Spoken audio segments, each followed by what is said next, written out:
Hot topics in California law and ethics.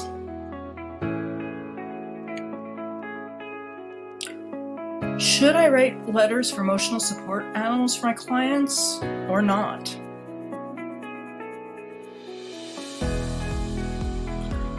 Let's start with some of the basics, with the definitions. What is an emotional support animal? I'm going to use Kampf's definition for this. An emotional support animal is defined as animals that work, provide assistance, or perform tasks for the benefit of a person with a disability, or animals that provide emotional support that alleviates one or more identified symptoms or effects of a person's disability.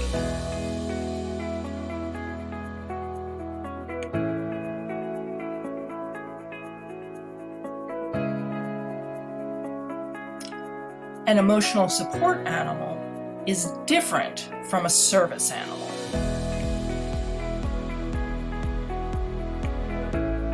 Under the ADA, a service animal is defined as a dog that has been individually trained to do work or perform tasks for an individual with a disability. The tasks performed by the dog must be directly related to the person's disability. Obviously, we now know that other animals can be service animals in addition to dogs. So, an emotional support animal helps a person relieve symptoms that are related to a diagnosed mental health condition, while a service animal has to do a specific task. So that's the difference between the two of them.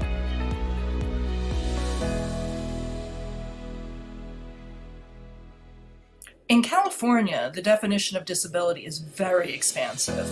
It is defined as an impairment that makes performance of a major life activity difficult.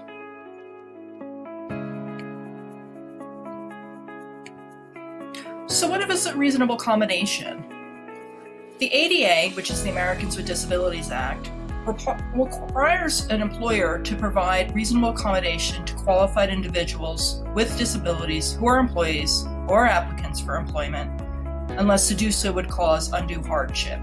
In general, accommodation is any change in the work environment or in the way things are customarily done that enables an individual with a disability to enjoy equal employment opportunities. So this definition has been now generalized into wider things beyond employment, including housing, and many of these emotional support letters are going to be written for somebody riding on an airplane.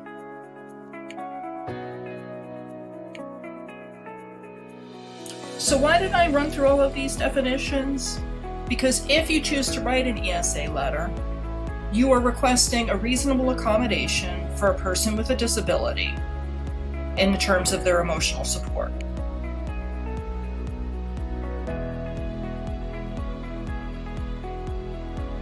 So why might a person request an ESA letter?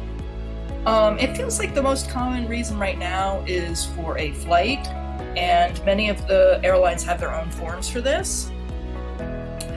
For housing purposes, if their housing has a no pets policy, they may need a letter to say that their animal is an emotional support animal in order to have their animal with them in the housing. Also, they might need it if they need to bring their animal for emotional support in their employment.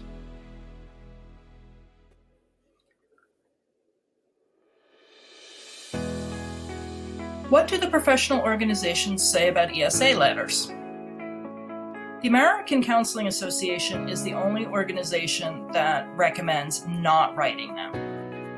The NASW recommends writing them only for existing clients, and CAMFT and the APA spell out the risks of writing the letters, but do not specifically forbid them from being written.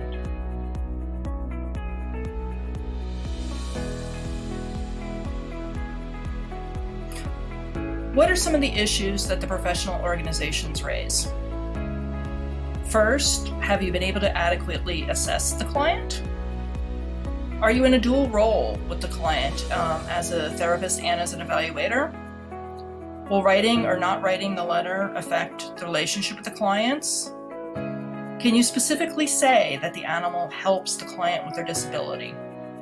And have you seen the client with the animal?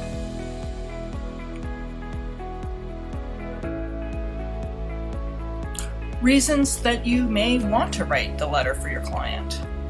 You feel that the client really needs the emotional support animal in whatever context they're asking you to write the letter. You feel like that if you were asked to justify the letter further, you would have the documentation to do so.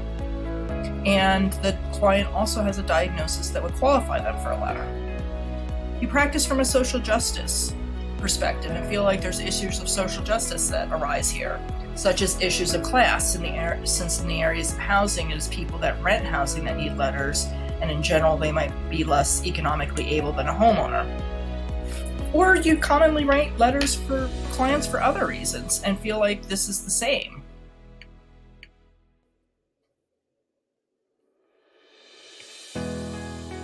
Reasons to decline to write an ESA letter.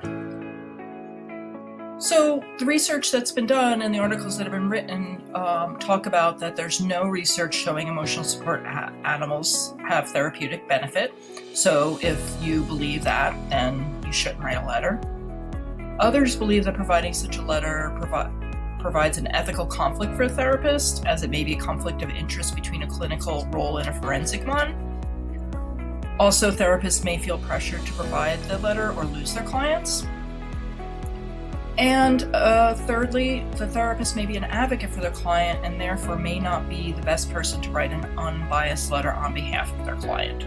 So those are some of the reasons given as far as people not wanting to write a letter.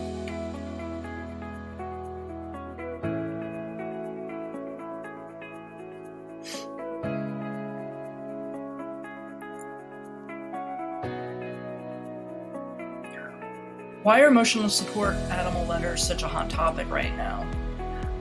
One of the things is that the system seems to have been abused, and you can Google emotional support letter online and find a therapist who's willing to write one for someone and they've just done a brief assessment or had to fill out a questionnaire. There's a lot of judgments on what counts as an emotional support animal, and we've all seen cases of people that have had a bird or a snake or something like that, and a lot of people believe that those animals can't be an emotional support animal. Finally, some people have had animals that they brought on airplanes, in particular an area where ESA letters are written, and the animal has been not well behaved or trained and has bitten or hurt other passengers, which adds to the judgment around ESA animals on board planes. So researchers at the University of New Mexico, who have been researching ESA letters for quite a while, recently published an article in the journal Professional Psychology Research and Practice. And that article is outlining a four-pronged approach to writing an ESA letter. This four-pronged approach includes understanding, recognizing, and applying the laws for regulating ESAs, a thorough, valid assessment of the individual requesting an ESA certification, assessment of the animal in question to ensure it actually performs the valid functions of an ESA, and finally, an assessment of the interaction between the animal and the individual to determine whether the animal's presence has a demonstrably beneficial effect on that individual. So if you decide to write a letter, what should be in the letter? One of the most important things is that you should have in the letter only the minimal amount of information needed in order to get the client's needs met. So you need to say that the person has a mental health diagnosis, but you don't have to be specific as to what the diagnosis is. You just state the person meets that requirement. A statement that the person is under your care for their mental health treatment, a statement that in your clinical opinion that having the animal is necessary for the client's mental health. And then also if you are writing the letter for an airline, many of the airlines at this point have their own forms. So you would fill that in. And again, just filling in the minimal amount of information necessary.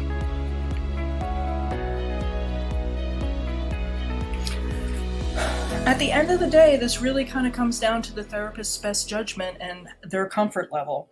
Unless you're a member of the ACA, you get to decide on your own. The ACA recommends their members not doing it. So you get to decide whether you feel comfortable writing the letter or not, and whether you can stand by writing the letter if you were challenged on it. So ultimately, it's going to come down to your comfort zone.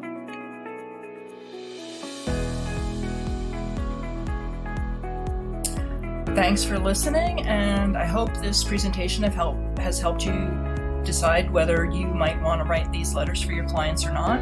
And please make sure that you read the PDF with additional, more in-depth information and links to the articles I used when talking about this important topic. All right, thanks again.